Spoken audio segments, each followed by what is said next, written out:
Assalamualaikum warahmatullahi wabarakatuh. Perkenalkan, nama saya Maharani dengan NPM 0321011254. Di sini saya akan menjelaskan tentang prosedur pelaksanaan PTK. PTK bukan hanya bertujuan mengungkapkan penyebab dari berbagai permasalahan pembelajaran yang dihadapi seperti kesulitan siswa dalam mempelajari pokok-pokok bahasa tertentu, tetapi yang lebih penting lagi adalah memberikan pemecahan masalah berupa tindakan tertentu untuk meningkatkan kualitas proses dan hasil belajar. Atas dasar itu, terdapat 3 hal penting dalam pelaksanaan PTK, yakni sebagai berikut. Yang pertama, PTK adalah penelitian yang mengikut sertakan secara aktif peran guru dan siswa dalam berbagai tindakan. Kedua, kegiatan refleksi atau perenungan, pemikiran evaluasi dilakukan berdasarkan pertimbangan rasional atau menggunakan konsep teori yang mantap dan valid guna melakukan perbaikan tindakan dalam upaya memecahkan masalah yang terjadi. Ketiga, tindakan perbaikan terhadap situasi dan kondisi pembelajaran dilakukan dengan segera dan dilakukan secara praktis atau dapat dilakukan dalam praktik pembelajaran. Secara umum, karakteristik suatu masalah yang layak diangkat untuk PTK adalah sebagai berikut. Yang pertama, masalah itu menunjukkan suatu kesenjangan antara teori dan fakta empirik yang dirasakan dalam proses pembelajaran. Apabila hal ini terjadi, guru merasa prihatin atas terjadinya kesenjangan, timbul kepedulian dan niat untuk mengurangi tersebut dan berkolaborasi dengan dosen atau widyaswara atau pengawas untuk melaksanakan PTK. Kedua, masalah tersebut memungkinkan untuk dicari dan diidentifikasi faktor-faktor penyebabnya. Faktor-faktor tersebut terjadi dasar atau landasan untuk menentukan alternatif solusi. Ketiga, adanya kemungkinan untuk dicarikan alternatif solusi bagi masalah tersebut melalui tindakan nyata yang dapat dilakukan guru atau peneliti. A. Penetapan fokus permasalahan. Sebelum suatu masalah ditetapkan atau dirumuskan, perlu ditumbuhkan sikap dan keberanian untuk mempertanyakan, misalnya, tentang kualitas proses dan hasil pembelajaran yang dicapai selama ini. Sikap tersebut diperlukan untuk menumbuhkan keinginan peneliti memperbaiki kualitas pembelajaran. Tahapan ini disebut dengan tahapan merasakan adanya masalah. Langkah-langkah pokok yang ditempuh pada siklus pertama dan siklus-siklus berikutnya adalah sebagai berikut. Yang pertama, penetapan fokus permasalahan. Kedua, perencanaan tindakan. Ketiga, pelaksanaan tindakan. Keempat, pengumpulan data atau pengamatan atau observasi. Kelima, refleksi atau analisis dan interpretasi. Keenam, perencanaan tindakan lanjut. B. Perencanaan tindakan. Setelah masalah dirumuskan secara operasional, perlu dirumuskan alternatif tindakan yang akan diambil. Alternatif tindakan yang dapat diambil dapat dirumuskan ke dalam bentuk hipotesis. Tindakan dalam arti dugaan mengenai perubahan yang akan terjadi jika suatu tindakan dilakukan. Perencanaan tindakan memanfaatkan secara optimal teori-teori yang relevan dan pengalaman yang diperoleh di masa lalu dan kegiatan pembelajaran atau penelitian sebidang. Bentuk umum rumusan hipotesis tindakan berbeda dengan hipotesis dalam penelitian formal. Dalam memformulasikan masalah, penelitian perlu memperhatikan beberapa ketentuan yang biasa berlaku meliputi hal-hal di bawah ini. Yang pertama, aspek substansi menyangkut isi yang terkandung perlu dilihat dari bobot atau nilai kegunaan manfaat pemecahan masalah melalui tindakan seperti nilai aplikatifnya untuk memecahkan masalah serupa yang dihadapi guru, kegunaan metodologi dan kegunaan teori dalam memperkaya keilmuan pendidikan atau pembelajaran. Kedua, aspek orisinalitas atau tindakan yang menunjukkan bahwa pemecahan dengan model tindakan itu merupakan suatu hal baru yang belum pernah dilakukan guru sebelumnya. Ketiga, aspek formulasi. Dalam hal ini, masalah dirumuskan dalam bentuk kalimat pertanyaan. Rumusan masalah harus dinyatakan secara lugas dalam arti eksplisit dan spesifik tentang apa yang akan dipermasalahkan serta tindakan yang diharapkan dapat mengatasi masalah tersebut. Keempat, aspek teknis. Menyangkut kemampuan dan kelayakan peneliti untuk melakukan penelitian terhadap masalah yang dipilih, pertimbangan yang dapat diajukan seperti kemampuan teoretik dan metodologik pembelajaran, penguasaan materi ajar, teori, strategi dan metodologi pembelajaran, kemampuan fasilitas untuk melakukan PTK atau dana, waktu, dan tenaga. Oleh karena itu, disarankan bagi peneliti untuk berangkat dari permasalahan sederhana tetapi bermakna, memiliki nilai praktis bagi guru dan semua yang berkolaborasi dapat memperoleh pengalaman belajar dalam rangka pengembangan keprofesionalnya. Pada tahap selanjutnya dilakukan identifikasi masalah yang sangat menarik perhatian.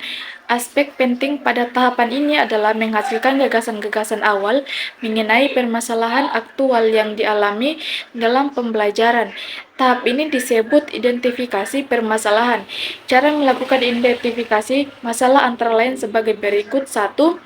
Menuliskan semua hal atau permasalahan yang perlu diperhatikan karena akan mempunyai dampak yang tidak diharapkan terutama yang berkaitan dengan pembelajaran. Kedua, memilih dan mengklarifikasikan permasalahan menurut jenis atau bidangnya, jumlah siswa yang mengalaminya serta tingkat frekuensi timbulnya masalah tersebut. Ketiga, mengurutkan dari yang ringan, jarang terjadi, banyaknya siswa yang mengalami untuk setiap permasalahan yang teridentifikasi. Keempat, dari setiap urutan diambil beberapa masalah yang dianggap paling penting untuk dipecahkan sehingga layak diangkat menjadi masalah PTK, kemudian dikaji kelayakannya dan manfaatnya untuk kepentingan praktis, metodologis maupun teoritis. C. Pelaksanaan tindakan. Pada tahapan ini, rancangan strategi dan skenario pembelajaran diterapkan. Skenario tindakan harus dilaksanakan secara benar, tampak berlaku wajar. Pada PTK yang dilakukan guru, pelaksanaan tindakan umumnya dilakukan dalam waktu antara 2-3 bulan. Waktu tersebut dibutuhkan untuk dapat menyelesaikan sajian beberapa pokok bahasa dan mata pelajaran tertentu. Berikut disajikan contoh aspek-aspek rencana atau skenario tindakan yang akan dilakukan pada satu PTK. Yang pertama, dirancang penerapan metode tugas dan diskusi dalam pembelajaran pendidikan agama Islam untuk pokok bahasa A, B, C, dan D. Kedua, format tugas. Pembagian kelompok sekecil sesuai jumlah pokok bahasa. Pilih ketua, sekretaris, dan lain-lain. Dan dari anggota kelompok bagi topik bahasa untuk kelompok dengan cara random dengan cara yang menyenangkan. Ketiga, kegiatan kelompok. Mengumpulkan bacaan melalui diskusi anggota kelompok bekerja atau belajar memahami materi, menuliskan hasil diskusi dan file PowerPoint untuk persiapan presentasi. Keempat, presentasi dan diskusi pleno. Masing-masing kelompok menyajikan hasil kerjanya dalam pleno kelas. Guru sebagai moderator, lakukan diskusi, ambil kesimpulan sebagai hasil pembelajaran. Kelima, jenis data yang dikumpulkan berupa makna kelompok, file PowerPoint, hasil kerja kelompok, siswa yang aktif dalam diskusi, serta hasil belajar yang dilakukan sebelum pretest dan setelah post-test tindakan dilaksanakan. Hipotesis tindakan umumnya dirumuskan dalam bentuk keyakinan tindakan yang diambil akan dapat memperbaiki sistem, proses, atau hasil. Hipotesis tindakan sesuai dengan permasalahan yang akan dipecahkan dapat dicontohkan seperti di bawah ini. Yang pertama, strategi pembelajaran menulis yang berorientasi pada proses dapat meningkatkan kemampuan siswa dalam menulis huruf hijaiyah. Kedua, pembelajaran berorientasi proses dapat meningkatkan partisipasi atau aktivitas belajar siswa dalam kegiatan pembelajaran. Ketiga, menyampaikan materi dengan menggunakan lembar kerja siswa atau LKS dapat meningkatkan partisipasi siswa dalam kegiatan pembelajaran. Keempat, penggunaan strategi pembelajaran inquiry dapat meningkatkan pemahaman siswa terhadap materi pembelajaran pendidikan agama Islam. Secara rinci, Tahapan perencanaan tindakan terdiri atas kegiatan-kegiatan sebagai berikut.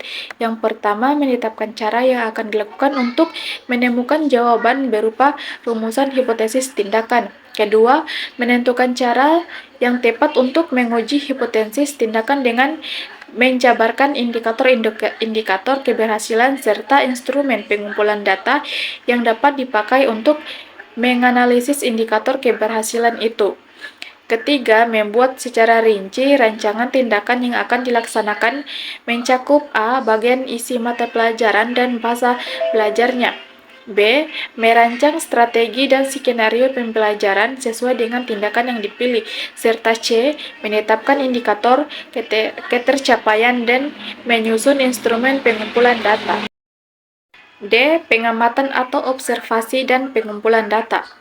Tahapan ini sebenarnya berjalan secara bersamaan pada saat pelaksanaan tindakan. Pengamatan dilakukan pada waktu tindakan sedang berjalan, keduanya berlangsung dalam waktu yang sama. Pada tahap ini, penelitian atau guru apabila ia bertindak sebagai peneliti, melakukan pengamatan dan mencatat semua hal-hal yang diperlukan dan terjadi selama pelaksanaan tindakan berlangsung. Pengumpulan data ini dilakukan dengan menggunakan format observasi atau penilaian yang telah disusun, termasuk juga pengamatan secara cermat pelaksanaan skenario tindakan dari waktu ke waktu dan dampaknya terhadap proses dan hasil belajar siswa. Data yang dikumpulkan dapat berupa data kuantitatif atau hasil tes, hasil kuis, presensi, nilai tugas, dan lain-lain. Tetapi juga data kualitatif yang menggambarkan keaktifan siswa, antusias siswa, mutu diskusi yang dilakukan, dan lain-lain. Refleksi. Tahapan ini dimaksud untuk mengkaji secara menyeluruh tindakan yang telah dilakukan berdasarkan data yang telah terkumpul dan kemudian melakukan evaluasi guna menyempurnakan tindakan yang berikutnya. Refleksi dalam PTK mencakup analisis, sintesis, dan penelitian terhadap hasil pengamatan atas tindakan yang dilakukan. Jika terdapat masalah dan proses refleksi, maka dilakukan proses pengkajian ulang melalui siklus berikutnya yang meliputi kegiatan perencanaan ulang, tindakan ulang, dan pengamatan ulang sehingga permasalahan yang dihadapi dapat teratasi.